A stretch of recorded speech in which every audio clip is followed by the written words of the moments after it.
Sober Boundaries is designed as a discussion and information sharing platform when it comes to enjoying sobriety other than to just stop drinking and drugging. Today, I would like to talk about an issue that many of us have had to deal with from time to time, and today that issue is shame. Some of the things that we've done and experienced that were not positive have a component of shame. And a lot of us, we hide that shame. But unfortunately, if we don't deal with it, shame can raise its ugly head and cause us problems in relationships and, just day-to-day living. A few years ago, I was contacted by an individual that I worked with while I was in the military.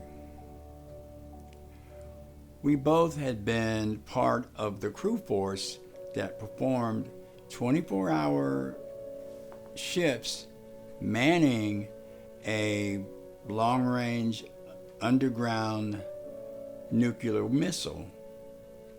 This was during the last part of the Cold War. That missile was shut down toward the end of the 80s. The reason that he had made contact with me was our unit was planning a reunion. He was really excited, remembering how we used to party and, we were in the military and enjoying the fast life. Well, I told him that I'm no longer engaged in that lifestyle because it had caused me problems and I now have a better life without it. Yeah, he really didn't want to understand what I was saying and was literally begging me to tell him that I was going to be at the reunion. To get him off the phone, I told him I would think about it.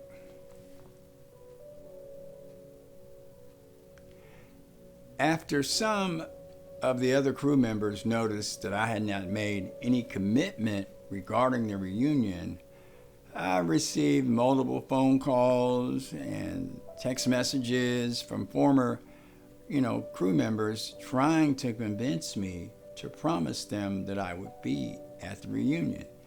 I decided I just would not answer their calls and continued to ignore all attempts of them trying to contact me. Time passed, and the reunion came and went, and soon it was a distant memory.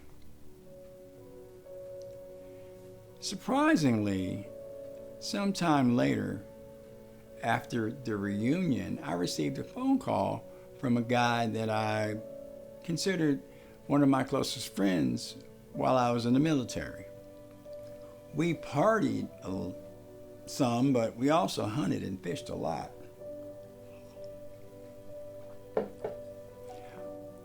I asked him how did it go when they shut down the missile system.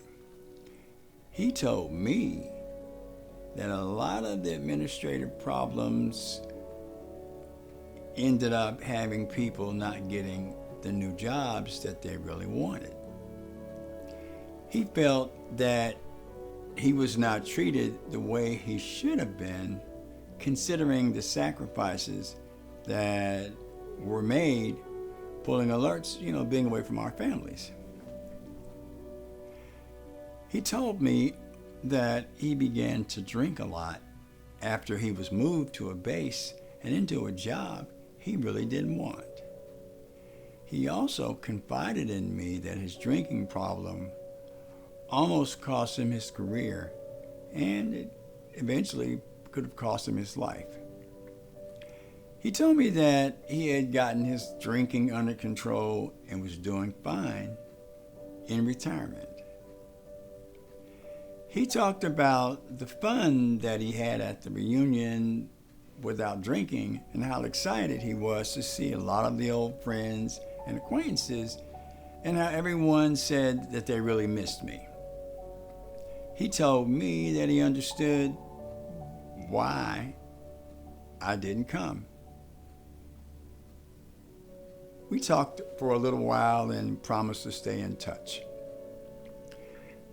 After we hung up, I had some thoughts about why I really didn't go to the reunion. I did some self-reflection, and then I thought about how he told me that he had a drinking problem, but he still went to the reunion and maintained control. It occurred to me that it wasn't the drinking and partying that kept me from the reunion.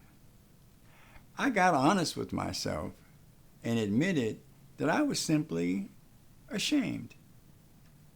My ashamed ego did not want to be around all those guys and gals that had finished their careers and retired. Well, one of my first and largest life goals was to retire from the military and receive a check the rest of my life. I also planned on starting a second career because I would have only been 37 years old when I retired. Now, I figured my reasons for getting out were dealt with and put to rest years ago. But apparently, there were some hidden negative emotions which the thoughts of the reunion brought to the surface. There are times in sobriety when things come up that can bring back painful memories.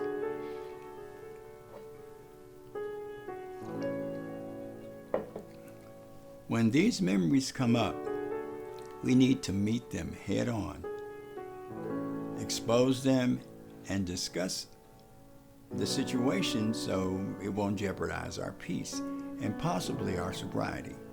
Remember, secrets keep us sick, and there's absolutely nothing we can do to change the past.